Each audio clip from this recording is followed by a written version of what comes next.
নানা ধরনের মহিলা নির্যাতনের খবর আপনাদের কাছে আসছে।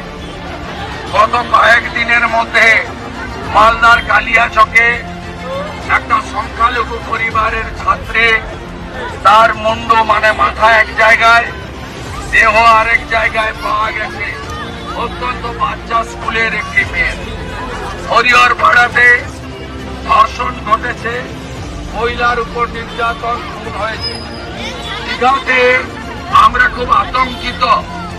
দীঘাতে এতদিন আমরা দেখিনি যে পর্যটকের উপরে, মহিলা পর্যটকের উপরে, আমাদের বোনের মতো একটি ছোট্ট মেয়ের উপরে এইভাবে শারীরিক পাশবিক নির্যাতন।